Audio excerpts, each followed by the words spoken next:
can stay, Merv. Don't let me leave, Merv. Don't let me leave, Merv. No! Would that it were so simple tripping. You don't say tripping, you say the line tripping. Would that it were, would that it were so simple. Would that it were so simple. Would that it were so simple. Would that it were so simple. How you died? I died. A little bit. For how long? 7 minutes. A bit less. I died for 7 minutes. A bit less. Approximately. Proud of their jewelry, but of nothing else. Horrible. Faded, fat, greedy women. But they're alive, they're human beings. Are they? Was he commenting? He was looking at us. He was looking at you, I think. Ultimately. That depresses me because I'm Mark. And I'm Tom. And we are the Cinemaniacs. And human beings. Thank yes. you, Joseph Cotton. He's dead, and that's what he gets. That's what he gets from beyond the grave, insulting us. That's right. And our privileges. So, did you watch anything this weekend? I watched a lot of stuff this weekend. That makes one of us. Should we talk about everything you watched this weekend? Likely so. Wonderful. That's the point. If you'd care to begin, we'll have more time to talk about the second feature. I will do it. Robert Redford and Bryce Dallas Howard and Dr. McCoy, actually, what a surprise, is trying to help out a little kid. This poor little kid has, his family has an accident, and he's trapped in the woods for like 6 years. How does he possibly survive? Well, the only thing that can really help him survive deep in those woods is Pete's Dragon.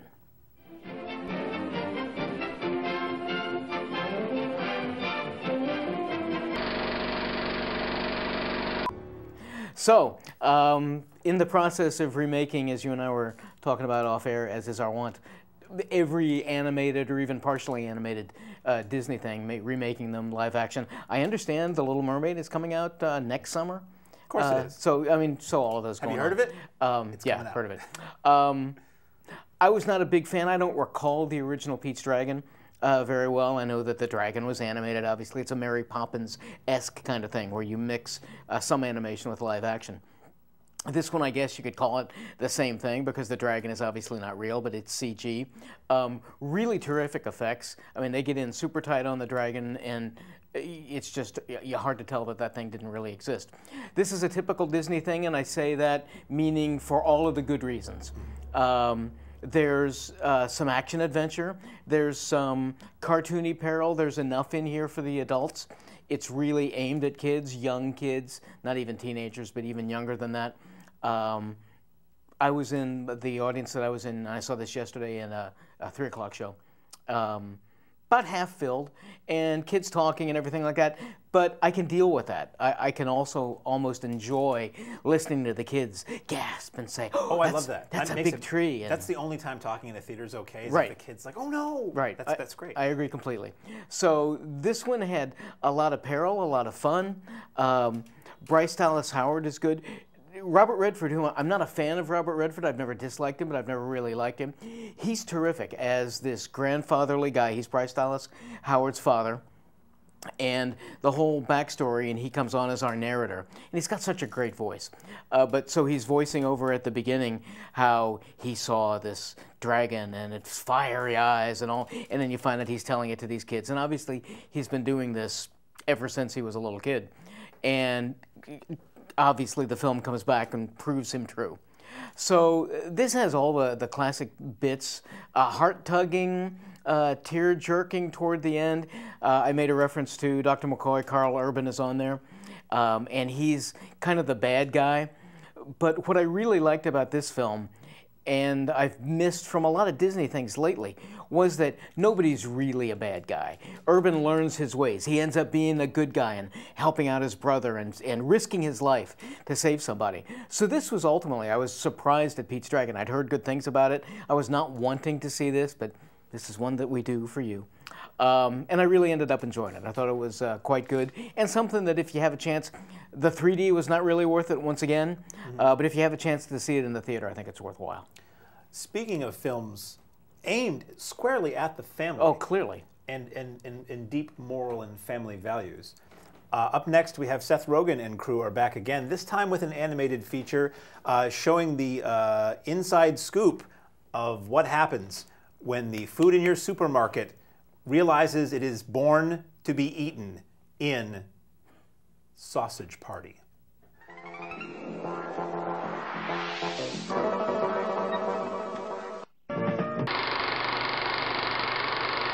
So this may be a really short review because, and I will admit this, for the first time in about a decade, I walked out of a movie. Say it ain't so. It ain't so.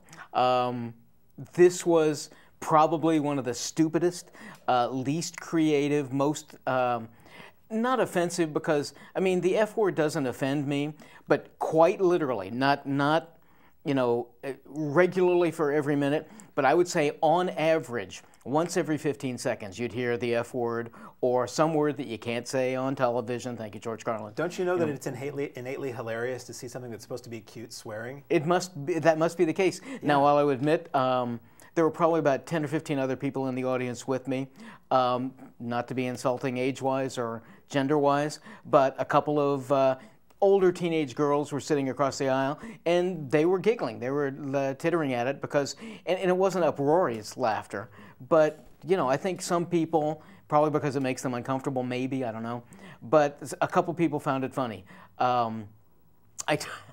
Child Protective Services can come and get me, 10 Highland Avenue. But my younger son, Walter, went with me. He wasn't wanting to initially, but he said, yeah, okay, I'll go, because he's been getting tired. There's nothing to do in the summer. And he's not offended by it, but he's got a pretty good sense of what's good and what's bad. And I leaned over to him after about 15 minutes, and I said, you know, I'm happy to leave if you want to. I don't usually do this. And he said, yeah, let's go. It's one of this rockets, and I think I said this too about Suicide Squad, but this rockets to the top of my worst movies of the year list. I just think, and while I like James Franco, I used to try to give Seth Rogen, you know, a benefit of a doubt, and he's at the top of my list right now of I do not want to see anything he does anymore. I despise this movie. Well, the trailer shows from the people who brought you, and they list movies. And right. Like, those are the worst films I've seen in the last decade. Exactly. Why would I go see something else they've done? Right. All this was sex jokes. Get it? A hot dog jumping into... The hot dog obviously looks like a male member of the anatomy. Anybody who went to a drive-in in the 50s onward right, saw exactly. the animated hot dog jumping into a bun. And that's what it is. And they do the best to make the bun look like a female portion of a female anatomy. Yeah. And it's all that. Much more sex jokes than drug jokes, but the drug jokes are always there. Because it's about food. Right, exactly. Just pointless and worthless. Great. There you go. Unfortunately, personal commitments I had this weekend prevented me, desperate as I was to see this film, out. I was unable to do so because I chose to stand outside in the hot sun in 100-degree weather. So that's all we have in theaters this week, locally at Keene Cinemas, and we thank them for providing these to us and people who enjoy them. And now we move on to that which you can watch, you and yours, on home video. Somehow. We'll figure it out later. There's a myriad of ways that, frankly, we don't need to get into it right here and right now. First up is something you're going to talk about. Yes, Tom Hanks plays a down-on-his-luck businessman. He's divorced, has a horrible relationship with his ex-wife, struggling to just come up with money to get his daughter's tuition to go to college. So he travels to Saudi Arabia to try one last jump to try to make it for himself and make another name for himself and become more successful, as he decides that he's going to have to try to sell a hologram for the king.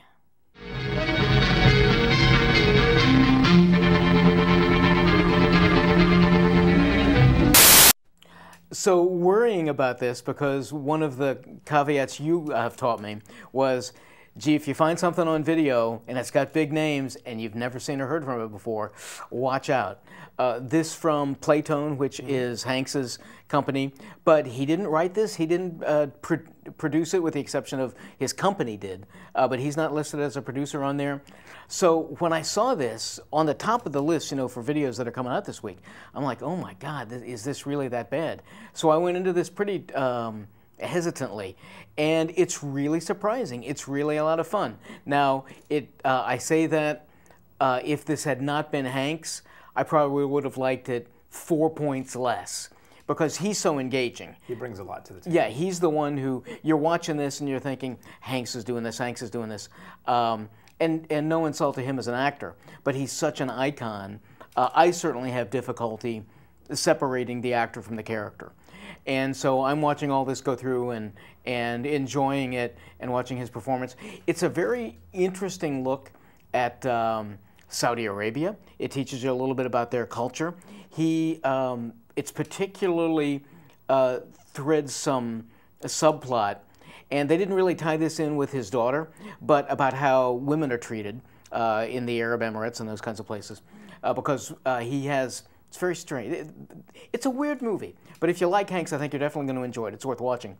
But he has this growth on his back, and so there's this weird bit where he like tries to operate on himself, and it's all kind of crazy. He then goes into a hospital, and a female doctor, which initially I was thinking, well, isn't that unusual? And it comes out, yes, it is unusual, and we find out why she's there. And they connect outside of the hospital as well. So there's lots of little things going on as we watch this older man, and Hanks is aging, and I think he's accepting that and taking these roles. Try to get through life and try to decide how can he make his mark as his time is waning down, and what's it going to mean to his family and his offspring, things like that. Ultimately, once again, if Hanks wasn't in this, I don't think I'd like this nearly as much, but I thought Hologram for a King is very much worth a watch. Drama, comedy? Both? Dramedy. Certainly much more comedy than drama, I would think. Okay. But there's some serious moments in it. Interesting integration of technology, because that's what he's there to try to sell. And they have some interesting moments of holograms where, they're showing it to the Saudi king, and he's impressed. But yeah, much more comedy than anything else. Speaking of comedy, yes, let's talk about the Kennedy assassination, shall we? Here we have a series that was, I don't know if made for, but certainly aired on Hulu. It was an 8 or 10 part, 1 hour drama based on the Stephen King novel of the same name. James Franco and Chris Cooper star in 11/22/63. This rabbit reacts calmly to petting and tapping. So this isn't the first time there has been a story that I know of That's true. involving somebody going back in time to prevent the Kennedy assassination. Oh, okay, right. There's a TV movie with Robert Hayes that was done for USA Network in the mid to late 80s that I remember being really disappointed by, because it was one of those time travel movies where it's like, you can't change time. Yeah, right. You're like, why just sit here for an hour and a half to see maybe a cool version of how things might have been? And it's just like, you really can't do anything about it.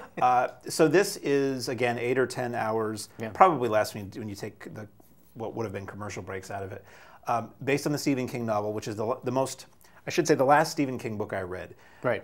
Stephen King bugs me because of his isms, the things he does, the made-up swear words, the reliance on, magic people or song lyrics and all that stuff. But I was recommended this book and I read it and I really liked it, because I've read a lot about the Kennedy assassination. The book did a really great job in relying on fact. And if you have a background in that whole scenario and incident, when you read the Stephen King book, you can picture all the places that he's talking about really well. Sure.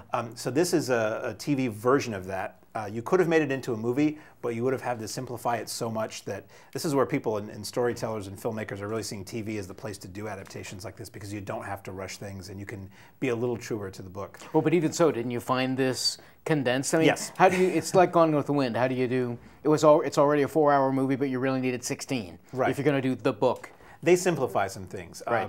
Basically, the setup is that Franco goes to his local diner, and the diner owner informs him that there's basically a portal to the past in the back room, and that he has been working a long time, the diner owner, on trying to stop the Kennedy assassination, because he thinks that's where the country went off the rails.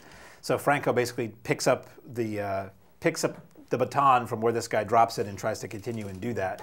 And you see the people he meets along the way, and all of the little scraps he gets into along the way, and the idea that time corrects itself, and the past is supposed to stay the way it is. So you see these odd things happening to try to course correct in all the things he's doing. So part of it is like a detective film in a sense. He's following Oswald. He's following all the players in the assassination to see, who was behind it and all this other stuff. So it works as a detective story. It works as a fish out of water story, certainly, and as a time travel story. There's a romance angle in there, because there has to be, apparently, and it's a thriller. I don't really care for James Franco. I think I don't like him. I don't think. I mean, he may be a fine person. I think he sucks acting-wise. So I was not thrilled that he was cast in this, but he's okay for what this requires.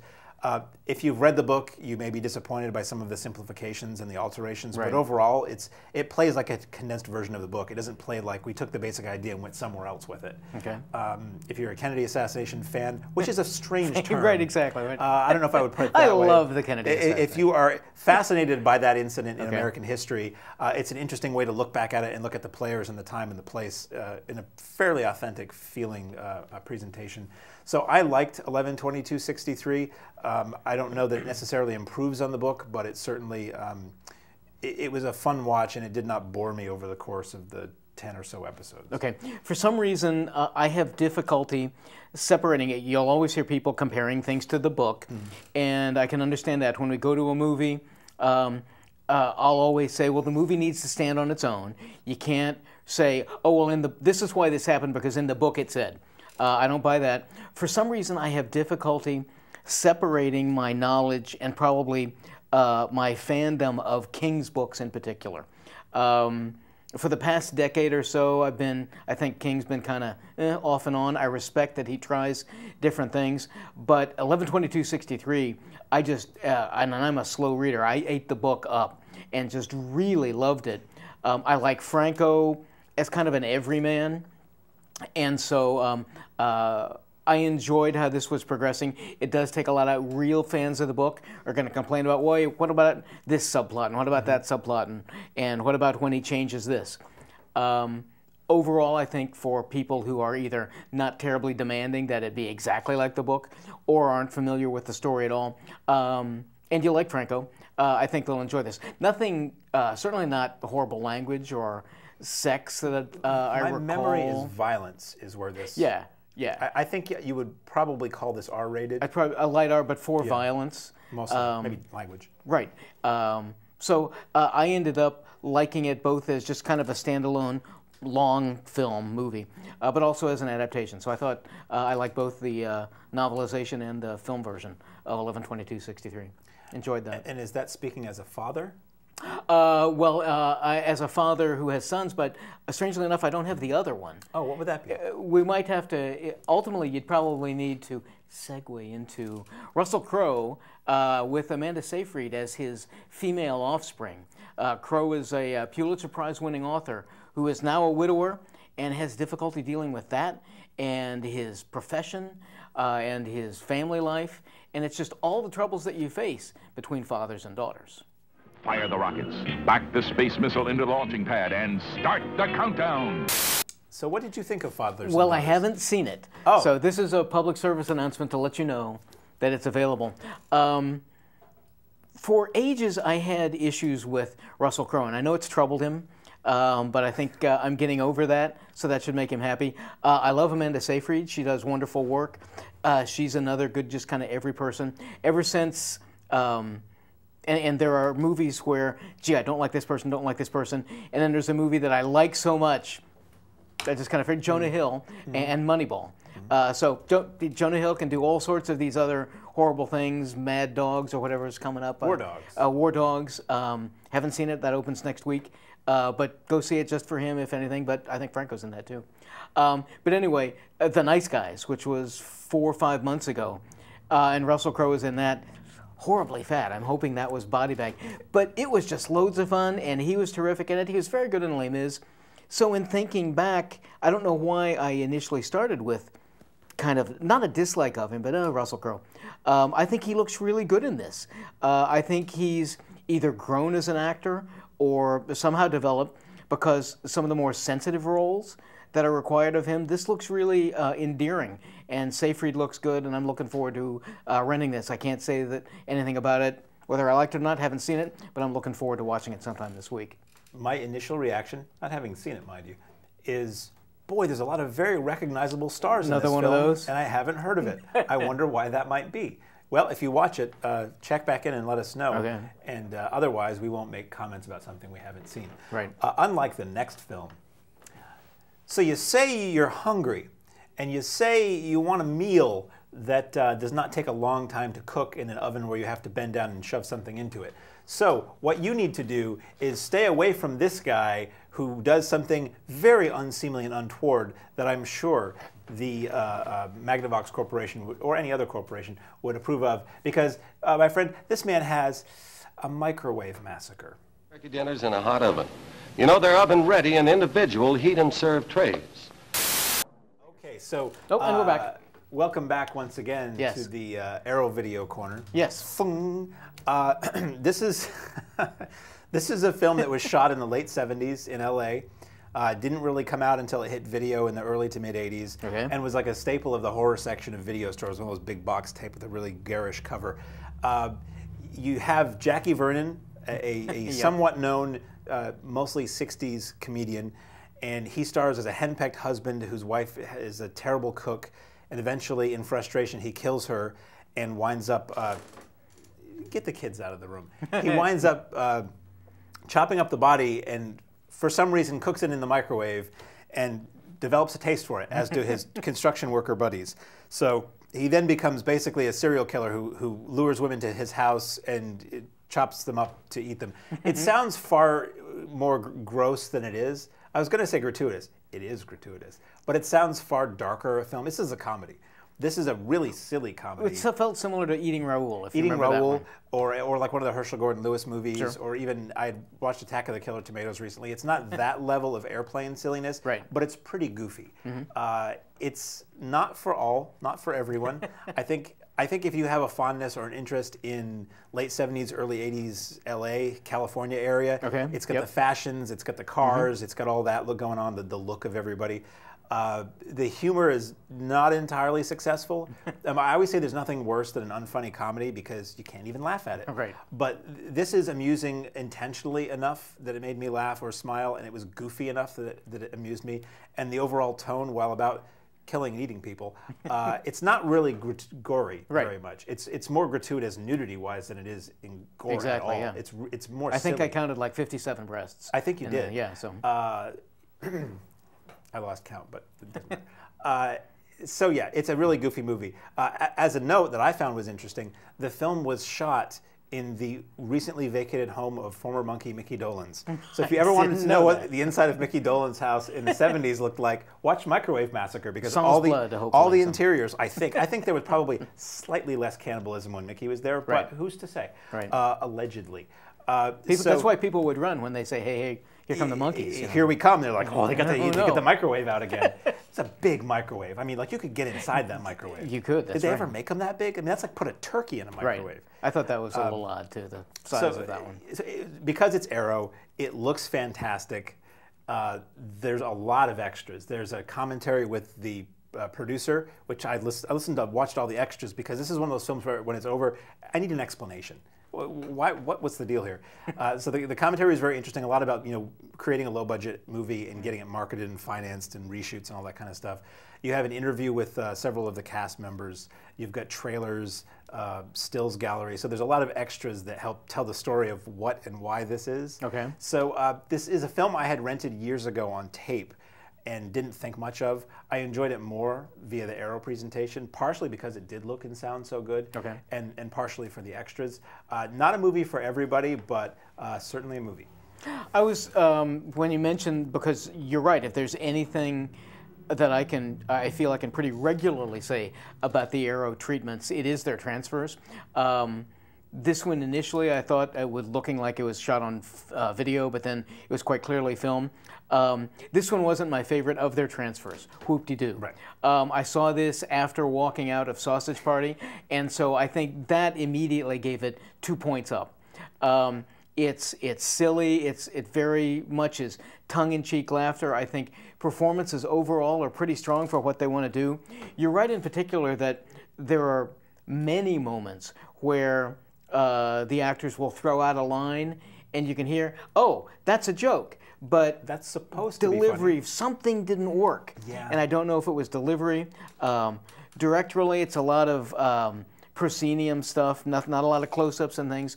So this felt like some nascent filmmakers kind of learning their chops.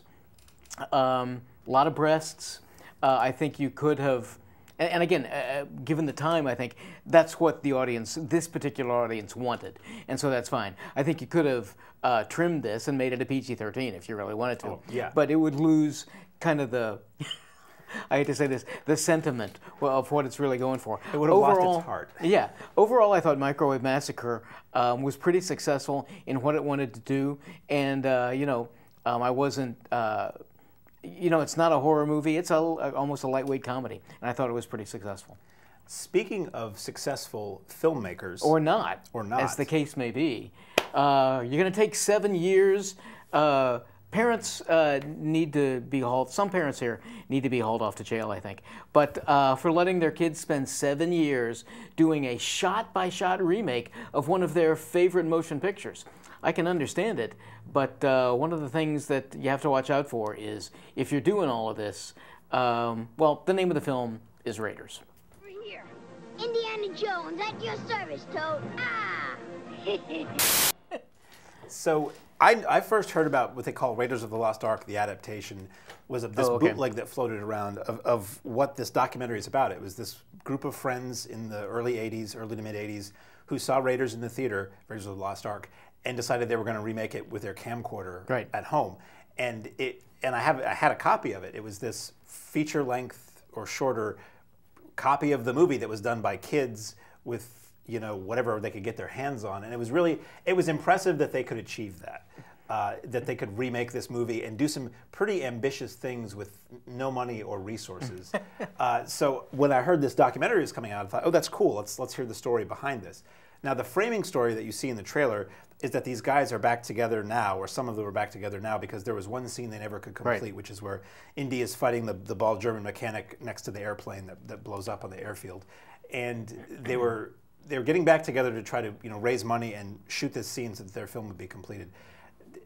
I don't really care about that. I mean, which is not to say I don't care about these guys. Right. It felt very contrived. It felt very reality TV. Oh, there's this impossible thing that we're never going to be able to do, and oh, by hook or by crook, and all these things go wrong. But in the end, oh my God, who knows? Who knew it would ever be successful? I'm not saying if it was or wasn't successful, but that's the reality TV thing that everybody has to do. And I didn't care about that. I would have been happy with these guys sitting around reminiscing about making that thing. Okay.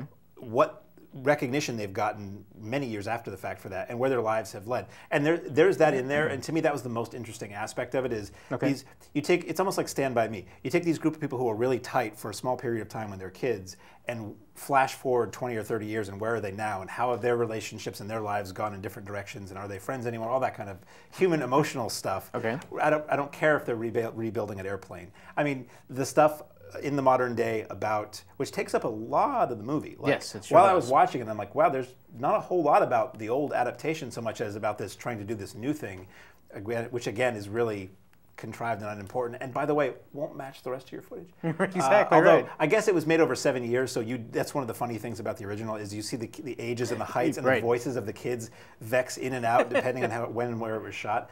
And I guess you can go online and you can see whatever degree of success they had with completing that final scene that you see in this movie. But there are really funny, wacky stories of youthful hijinks in this, and you see outtakes and you see the finished part of the finished film on this, and it is impressive where these guys have wound up in their lives because they did this little thing, and some of the connections they have. Some of the paths they have crossed because they did this little film. So personally, I thought as somebody who dabbles in video or filmmaking, it was very interesting, and I felt I could feel some of their pain, and it is hilarious and shocking at times. Some of the reckless things that they did and silly things that they did to get the job done. And the level of commitment they had that over the course of 7 years they would stick with this thing. Most of which, this was before Raiders was on video, so they were drawing storyboards from memory from seeing the movie in the theater and stuff like that. So they didn't get into that as much as I've read in some interviews where somebody may have even smuggled a tape recorder into the theater to get the dialogue and stuff like that. Right. So anyway, I thought Raiders was thoroughly enjoyable and I had a really good time with it. Okay. Yeah, they made a reference, one of the director's partners said something, and I can't buy this, but maybe it's kids remembering. Oh no, he only saw it once, and the storyboards are exactly the same. I mean, because they will cut to many of the shots, and they are shot for shot remakes. You get interviews with Eli Roth and John Rhys Davies. I mean, real filmmakers and actors and things like that. And they're just, oh, kudos, what a wonderful job these folks all did. I will absolutely give that. And you made reference to the fact that, you know, that you make movies and things like that, and I've been in the film and television industry. We know, probably, no insult intended, but more than many of our audience, except for Tom and his wife, what it's like to make a feature film and how amazingly difficult that is. And these guys did it. And so I'll absolutely give them that. There's some amazing stuff that they've done with that. I fell back on a couple of things. One person, and I don't believe he or she he's ever credited. I don't think we even saw him say this, but I overheard somebody saying on there, well, why remake this thing when it's already been done? What's creative about that? And the teacher in me feels that. So that if you have a script and there's dialogue and some action set on there, there's still a zillion different ways you can shoot that. And in my opinion, the creative directorial effort is in bringing that to the screen. Well, they just did it shot for shot. So Spielberg did all that work. I didn't see what these kids were learning, except, you know, stick-to-itiveness. Holy cow with that. The mechanical craft of filmmaking. Perhaps. It didn't look all that good. Sorry. So I'm going to be. They were kids. I'm going to. And so then I'm sitting back and thinking, they talk. What are their parents letting them do this? A couple things. They talk about, oh, they nearly burned down the house. And you see some shots where, holy crap, there's flames going all up the place. You've got the guy who plays Indy dangling on the front of, you know, when he's dangling on the front and the tires are going to... the safety factor involved with all of this, I have issues with. And to spend 7 years of your life every summer, and some of the actors would say they were just getting sick of it. I'm not doing this anymore. But from like middle school all the way through high school, parents, what's wrong with you? I can see a summer, maybe even 2. So unfortunately, I took the real negative look at this, with the exception of the fact that, holy cow, these guys did it. These kids did it. And so I was kind of torn. I enjoyed watching them make it, and I could imagining, God, how horrible. There's one just terrible bit when you see their early stuff. It's got this big A on the, and they found out for the first 3 years, if I heard it properly, the cinematographer didn't know that there was a character generator on there. They thought it was just in the eyepiece. Embeds the A. Well, aren't they watching their dailies? So anyway, it's foibles and fun, and you see these kids having a great time doing stuff. Boy, they get costumes and things, and they build trucks. And the truck they had for the big truck chase sequence had no engine in it. So they're towing it. It was either towed or pushed by another vehicle, and they had some rig where they pulled on a piece of rope to hit the brakes. It was insane. So that kind of stuff was loads of fun, and kudos to all of them. And I think that's why they're getting so much hype. I too didn't care that they rejoined, and it felt very fake. Let's get back. Oh, let's do a Kickstarter campaign and make more people waste their money so we can finish our little high school ploy. So I was, unfortunately, it bugged me more than I enjoyed it, but it was sure an interesting look at it. I'm not sure you gave me the disc, and what I could see was there was a Blu-ray and a DVD. Yes. Was the original, the finished film on there or not? Because I didn't see that no. it wasn't. So that seems like something that's amiss in the product, because, boy, after I saw all of this, I wanted to watch the movie. So if I have to go online, that's one thing, but maybe that's something they can think about. I don't know if there's legal reasons why they couldn't put that out. If it lifted music and effects. Yeah, they sure did. And I'd be interested. That was the other thing that they're doing all their own stunts. They're doing costuming and effects and all of that kind of stuff. Did they just use the same music? I figured they probably had to. Yeah. But yeah, I mean, I really, of all of this, and I think this has got to be kudos to this documentary, but also to these kid filmmakers, is that I wanted to see the finished product. So I think I'm probably going to have to go out and search for that. It's a nice package. It's Drafthouse Films who does really good work. They're the Alamo Drafthouse people. And it's a DVD and a Blu-ray. I believe the contents are identical on both, loaded with extras and a commentary and all that. And it comes with a little booklet that is reproductions of all of that, a lot of those storyboards. So it's a really, really nice package. It would have been nice if the film could have been put on there. Right. I don't know if it might have been a space issue, although I would think if you had SD, VHS footage, you could probably stomp the hell out of that and still fit it on the disc. But at any rate, I'm sure it is not difficult to find if you know where to look online. Speaking of knowing where to look, I know where to look. It's the Arrow Video Corner. Oops, we did it out of order again. Fung. Here we have a collection of 3 mid-60s Japanese tough guy / comedy films, and this is entitled the Nikkatsu Diamond Guys Collection, Volume 2. With a wide hatch and pull-down rear seat. Okay. I really liked this a lot. Yep. This review is a little late because I wanted to take time to actually watch all of these. Right. You know, we get things from Arrow, and occasionally it's, hey, here's Microwave Massacre, it's 76 minutes, and occasionally it's, here's 8 2-hour Japanese films. I'm like, oh boy, that's crunch time. So there was a previous collection which I'd heard of and I've not seen. There's no real relation between the films in either collection, so if you just grab the second set, it doesn't matter. Basically, the Diamond Guys were a star system. Like, you know, this was a film studio in Japan in the 60s, and these were their like high-profile movie stars. So these were, you know, tough guys, suave. So you have 3 movies, and pardon me while I look away to read them. You have a movie called Tokyo Mighty Guy, which is kind of a funny title in a translation, but it's a man who has come back home to Tokyo from France, where he was studying culinary arts, I believe, and he finds chicanery going on. So he's like a suave leading man, but he's also a tough guy who knows how to kick ass, as you can see with a frying pan. Right. And it's a comedy drama. Right. It's like a bit of melodrama, a bit of comedy. It's really nicely shot. It has that beautiful early to mid 60s look, where the finely tailored suits and everything is like that sparse early 60s kind of decor. It looks like Technicolor stuff. It looks like Technicolor. Yeah. These reminded me of like old MGM musicals or studio pictures, because they were studio pictures. So they're not like edgy indie presentation. It's, you know, a lot of wide shots, a lot of really big sets. So Tokyo Mighty Guy was a heck of a lot of fun and a little bit of drama mixed in. Then you had Danger Pays, which was a lot of fun. Okay. It's a bunch of mobsters, a bunch of counterfeit cash goes missing, so there's all these different mob groups looking for it, and you know, con men and wise guys. And then you have this little old man and his crone wife, who is, the little old guy is a counterfeiter, so they're trying to find him to do some counterfeit money, and he's like a hot potato. People are kidnapping, and who's got the old man? And it's really silly, really, again, beautiful blazing color, very funny at times, a little bit of action here and there. And each one of these stars, I think it's 2 different, Mighty Guy stars 1 actor, and the other 2 star another actor whose name I don't remember, sorry. And then you have Murder Unincorporated, which was probably my favorite. There's an assassination in like a crime syndicate, so they hired this large group of assassins who all have a weird quirk and specialty to come to this town to find the bad guy. And then some different mobsters say, we don't want these assassins to be successful, we're going to hire our own assassins. So everybody has a specialty. It's really ridiculous. Some guy has a book that when you open it to page 13, it fires a gun. It's that kind of stuff. It's almost like they were spoofing the Bond films and like Odd Job or Rosa Klebb, who have their weird little weapons and stuff.